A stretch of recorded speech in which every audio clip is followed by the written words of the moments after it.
और अगर लिखा हुआ नहीं है उनके पास, कोई सबूत नहीं है, तो फिर क्यों हम उनको दें? कहता है हालांकि मुझे वो याद थी अपने बाप की बात, लेकिन सुभान अल्लाह दुनिया जो है मेरे ऊपर गालिब आ गई। उसने कहा कि मैंने वो लिस्ट चेक की है, उसके अंदर एक नाम के ऊपर मेरी नज़र टिक गई है, मुझे लगता ये है कि ये तुम्हारा रिश्तेदार है।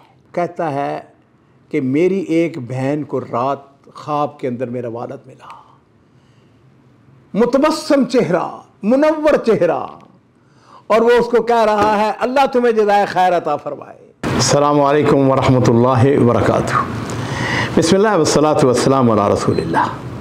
मुअज़्ज़ज़ नाज़रीन इकराम, आज का जो किस्सा है इसमें मेरे लिए और आपके लिए बहुत सारे दर्स हैं, बहुत सारे असबाक हैं। और ये किस्से का जो रावी है वो अपना वाक़या बयान करता है। कहता है कि ये आज से समझ लीजिए कुछ 70-75 साल पुरानी बात है।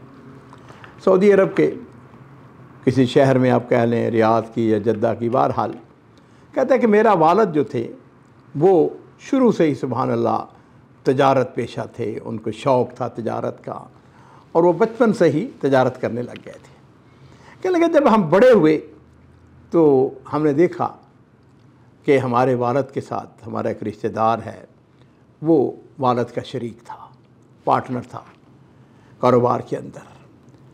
और वो कहते हैं कि वो जो पार्टनर था वो हमारा रिश्तेदार भी था दूर पार से, लेकिन वालिद के साथ वो इतना करीब था कि हम उनको चचा ही कहते थे, और किसी को ये पता ही नहीं चलता था कि ये सगे भाई हैं या दूर पार के इनकी रिश्तेदारी है, लेकिन कारोबार आपस में इकट्ठा करते थे।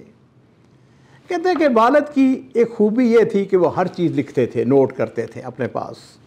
जिस तरह आपको याद होगा पुराने ज़मानों में वो पूरा एक रजिस्टर होता था जिसके अंदर बुज़ुर्ग हर चीज़ लिखते थे। कहता है मेरे वालिद तो हर चीज़ लिखते, लेकिन जो हमारा पार्टनर था, जो हमारा चचा जिसको हम कहते थे, वो कुछ नहीं लिखता था। खैर कहता है कि अल्हम्दुलिल्लाह हम बड़े होते चले गए, मेरे जो पार्टनर थे हमारे जिसको चचा कहते थे उसकी औलाद भी बड़ी होती चली गई। कहता मैं अपने बहन भाइयों में सबसे बड़ा था, और वालिद का मुझको बड़ा एतमाद भी हासिल था, वालिद मेरे ऊपर भी एतमाद करते थे। कहते हैं जी कि अल्हम्दुलिल्लाह अल्लाह ताला ने खूब बरकत दी हमारी तजारत के अंदर। वो जो हमारा चचा था उसको अल्लाह ताला ने रिज़्क़ इस एतबार से, ये अज़ीज़ो इस बात को जान लीजिए कि अल्लाह ताला जो है वो सुभान अल्लाह एक दूसरे की वजह से रिज़्क़ देते हैं। किसी की मेहनत होती है, किसी की जद्दोजहद होती है, कोई जो है वो अपने प्लानिंग करता है, कुछ उसकी तनफीज़ करता है, किसी का माल बड़ा रिज़्क़ हलाल होता है। खैर कहता है कि वक्त गुजरता चला गया, हत्ता कि जो हमारा पार्टनर था वो बूढ़ा आदमी था ज़रा, और बीमार होना शुरू हो गया।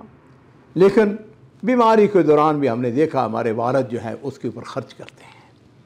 तो जी एक वक्त आया कि वो हमारा पार्टनर जो था वालिद साहब का वो फौत हो गया। कहते हैं उसके बाद तो हालत ये थी कि मेरे वालिद साहब जो थे उसके घर का मुकम्मल ख़र्चा अदा करते थे, उनकी हर चीज़ का ख्याल रखते थे। हैं जी, औलाद का, उसकी बीवी का, उसके मामलात का, और पहले से भी कहीं ज़्यादा उनको हर चीज़। हमें खुशी भी होती थी, हम तजब भी करते थे कि वालिद साहब जो हैं उसकी वफ़ात के बाद उनके ऊपर जो है वो किस हद तक एतमाद भी करते हैं, ख़र्च भी करते हैं, उनके जाके उनके पूछते हैं, दरियाफ़्त करते हैं। खैर कहता है वक्त गुज़रता चला गया, और फिर एक दिन ऐसा हुआ कि मेरे वालिद साहब जो हैं वो भी इस दुनिया से रुखसत हो गए। लेकिन रुखसत होने से पहले एक दिन कहता है कि मैं अपने वालिद साहब के पास बैठा हुआ था, अब्बा जी बीमार थे। कहता है कि हमने अपने खैमे के अंदर आग जलाई हुई थी, आग जल रही थी, और उसमें से कुछ राख, हाँ जी, कोलों की राख जो है वो एक साइड पे इकट्ठी थी। कहते हैं वालिद साहब मेरे साथ बैठे हुए थे, तो वालिद ने पता क्या किया, उन्होंने अपनी उंगली के लेके ना, तो राख ऐसे बिखरी हुई थी, उन्होंने एक दायरा बनाया, ऐसे अपनी उंगली के साथ दायरा बनाया, और दायरे के दरमियान उन्होंने एक लकीर खींची, और मुझे कहने लगे बेटे बात सुनो, ये देख रहे हो तुम दायरा? मैंने कहा जी देख रहा हूँ। जिस तरह ये आधा मैंने हिस्सा कर दिया है, इस तरीके से ये तुम्हारा जो चचा है ये पूरे हमारे बिजनेस के अंदर आधा ये शरीक है, आधा हमारा है हिस्सा और आधा इसका हिस्सा है, तुम गवाह रहना। कहता है कि मैंने इस बात को अच्छी तरह समझ लीजिए, और कहता है मैं को अपनी तारीफ़ नहीं करना चाहता, लेकिन अल्लाह ताला ने मुझको खूब फहम, फरासत, समझदारी दी हुई थी। कहता है कि मुझे पता चल गया कि वालिद साहब जो हैं वो जो उनको हिस्सा देते हैं या बाकायदा उनके ऊपर ख़र्च करते हैं, वो इसलिए भी कि उनका पूरा आधा हिस्सा है। लो जी, वालिद साहब फौत हो गए। फौत होने के बाद वो जिस तरह आम तौर पर होता है कि कुछ दिन गुजरते हैं, वक़्त के साथ साथ फिर आता है, कहता है कि मेरी बहनें भी थी, भाई भी थे, सब हम इकट्ठे हुए। मैं चूँकि सबसे बड़ा था, मेरी सारी इज़्ज़त भी करते थे। आगे कहने लगे हाँ जी भाई, बात यह है कि वो विरासत जो है, तो कहता है वालिद ने विरासत माशाल्लाह खूब छोड़ी थी। कहने लगे आओ ज़रा हसाबात करें। मैंने कहा भाई बात सुनो, ऐसा है कि ये हमारा अकेले का बिज़नेस नहीं है। उन्होंने कहा किसका बिज़नेस है? मैंने कहा कि हमारे जो वो चचा हैं जो फौत हो गए हैं। तो कहने लगे कि अच्छा उनका भी हिस्सा है? मैंने कहा हाँ उनका हिस्सा है। लो जी, उन्होंने सुनी अनसुनी कर दी। इस दौरान में ये हुआ कि वो जो हमारा पार्टनर था उसका बड़ा बेटा वो मेरे पास आ गया। उसने आके कहा भाई बात यह है कि आपके वालिद साहब के साथ मेरे वालिद शरीक थे, पार्टनर थे, और ऐसा है कि हमारा हिस्सा हमको दें। मैंने कहा अच्छा मैं अपने जो बहन भाई हैं उनसे बात करता हूँ। मैंने एक दिन सबको बुला लिया। मैंने कहा भाइयों वो मुतालबा कर रहे हैं हम अपने हिस्से का। तो हम में से एक भाई बोला, उसने कहा उनके पास कोई लिखा हुआ है? मैंने कहा लिखा हुआ तो नहीं है उनके पास। उसने कहा कि फिर ऐसा करो उनसे पूछें, अगर तो उनके पास लिखा हुआ है तो फिर ऐसा है कि हम उनको हिस्सा देने के लिए तैयार हैं, और अगर लिखा हुआ नहीं है उनके पास, कोई सबूत नहीं है, तो फिर क्यों हम उनको दें। कहता है हालांकि मुझे वो याद थी अपने बाप की बात, लेकिन सुभान अल्लाह दुनिया जो है मेरे ऊपर गालिब आ गई, और मैंने वो बात जो है वो जानबूझ के उसको भुला दिया। लो जी, वो आए जिस वक्त हमारे पास दोबारा आए, तो मैंने उनसे कहा हाँ भाई वो तुम्हारे पास कोई लिखा हुआ है? और जैसा कि मैंने किया कि उसको आदत ही नहीं थी लिखने की, कुछ नहीं लिखा हुआ था उनके पास। मैंने कहा अगर आप तुम्हारे पास लिखा हुआ है तो बिस्मिल्लाह, अगर नहीं लिखा हुआ है तो भूल जाओ, कुछ नहीं है तुम्हारा।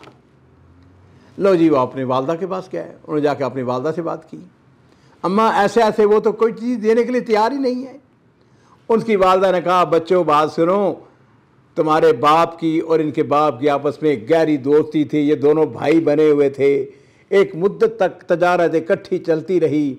अगर अब तुम मुकदमा करोगे, अदालत में जाओगे, तो गोया दो ख़ानदान जो हैं इनके अंदर इफ्तराक, झगड़ा, इख्तलाफ पैदा हो जाएगा। मैं नहीं चाहती, तुम सब्र करो, कोई नहीं, अल्लाह ताला तुम्हें कोई ना कहीं बंदोबस्त देगा, लेकिन हमने मुकदमा नहीं करना है।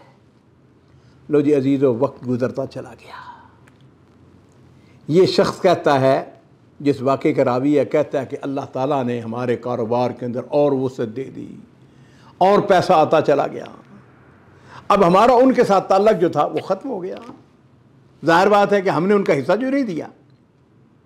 कहता है मेरे दिल के अंदर ज़मीर कभी कभार वो जागता, मुझको मलामत करता कि मैं क्या कर रहा हूँ, मैंने उनका हिस्सा क्यों नहीं दिया। लेकिन दुनिया जो गालिब आती चली गई, लालच, तमा, हिरस। अब मैंने अपने बहन भाइयों में सब हिस्सा तकसीम कर दिया हुआ था। लो जी, एक दिन कहता है कि मेरा एक दोस्त था जो कि जेल का अफीसर था, और सऊदी अरब के अंदर एक बड़ा अच्छा रवाज है, वो ये है कि रमज़ान से पहले आम तौर पर वो लिस्टें बन जाती हैं कि जिन लोगों ने किसी का कर्जा नहीं ना दिया होता उनको वो जेल में डलवा देते हैं। तो वो जो फाल खैर होते हैं ना, वो फिर जेल के हुकाम से रब्ता करते हैं, उनसे जाके कहते हैं हाँ भाई अगर कोई ये हमारे पास इतनी अमाउंट है, ये लोगों के पैसे जो है ना दे के उनको जेल से रिहाई करना। और ये याद रखिए ज़कात इसके ऊपर लगती भी है, और ये बहुत ही अच्छा काम है। कहता है कि मेरा एक दोस्त था जो कि जेल के अंदर अफीसर था। मैंने उसको टेलीफोन किया, मैंने कहा यार मेरे पास कोई ज़कात के पैसे हैं तो कोई लिस्ट देखो, कोई मुस्तहिक हो। कहने लगा अच्छा मैं तुम्हें बताता हूँ चेक करके। ये बात आज से यानी आप कह दीजिए कोई 25-30 साल पहले की बात है, जब अभी कंप्यूटर वगैरह नहीं आए हुए थे। उसका फ़ोन आ गया, उसने कहा यार मेरी बात सुनो, मैं चाहता हूँ कि ज़रा मेरे साथ मुलाकात करो। कहता है कि मैं चला गया उसके पास, जेल में जाके मुलाकात की उसके साथ। वो जेल का अफीसर था, सुपरिटेंडेंट था वो। उसने कहा कि मैंने वो लिस्ट चेक की है, उसके अंदर एक नाम के ऊपर मेरी नज़र टिक गई है, مجھے لگتا یہ ہے کہ یہ تمہارا رشتہ دار ہے۔ کہتے میں نے کہا کون ہے؟ کہتے میں نے دیکھا، جب نام دیکھا تو وہ ہمارا جو پارٹنر تھا اس کا بیٹے کا نام تھا۔ کہتا ہے میری آنکھوں سے گویا پٹی اتر گئی۔ میں نے اسے کیا کیا؟ میں نے پوچھا کتنا پیسہ ہے؟ اس نے کہا جی اتنا پیسہ، یہ چونکہ قرضے کی ادائیگی نہیں کر سکا ہے لہذا اس کا جس نے قرضہ لینا تھا اس نے اس کو جیل میں ڈلوا دیا ہوا ہے۔ کہتا میں نے وہ پیسہ جو ہے نا اس کو دیا۔ میں نے کہا کہ اس کو بالکل نہیں بتانا کہ یہ پیسہ کس نے دیا ہے، اس کو جیل سے۔ کہتا ہے کہ میں نے سوچا کہ اپنے بہن بھائیوں کو بلاؤں۔ کہتا ہے وہ رات، جس رات کے اندر میں نے یہ فیصلہ کیا، وہ رات میری زندگی کی سب سے مشکل ترین رات تھی۔ میں نے سوچنا شروع کیا، میں نے کہا میرے باپ نے مجھ کو گواہ بنا کے کہا تھا، اس دائرہ بنا کے اس میں سے اس نے آدھا حصہ ہمارے چچا کا ہے اور آدھا حصہ ہمارا ہے، یہ ہمارا پارٹنر ہے۔ کہتا ہے کہ میں رات کو اٹھ کے رونے لگ گیا زور زور سے۔ کہتا ہے میری بیوی اٹھ کے آ گئی، اس نے کہا ابو فلاں کیا ہوا تمہیں؟ میں نے کہا بس کچھ نہ پوچھو۔ اس نے کہا ہوا کیا ہے؟ میں نے کہا ایسے ایسے ایسے ہوا ہے، اور اس اللہ کی بندی نے بھی میرے ساتھ بہت اچھا سلوک کیا۔ اس نے کہا اس کے اوپر اللہ کا شکر ادا کرو کہ تم کو اللہ تعالیٰ نے زندگی کے اندر یہ بات کی سمجھ دی ہے، ایسا کرو اٹھو۔ کہتا ہے میں اٹھا، میں نے 2 رکعتیں پڑھی، اللہ تعالیٰ سے دعا کی۔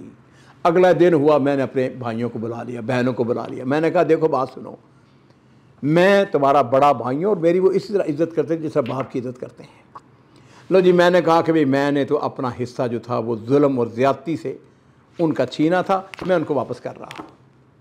ہماری 1-2 بہنیں 1-2 بھائی انہوں نے کہا نہیں وہ ہمارے پاس پیسہ نہیں ہے، خرچ کر دیا۔ میں نے کہا دیکھو بات سنو، تم دیتے یا نہیں دیتے، میں ان دلہ مجرم نہیں بننا چاہتا۔ لو جی، میں نے ان کو بلا لیا، وہ جس کو میں نے جیل سے نکلوایا تھا نا اس کو میں نے بلایا۔ میں نے سے کہا کہ اپنے سارے جتنے تمہارے ہیں نا وہ رسا جو بھائی ہیں ان سب کو بلاؤ۔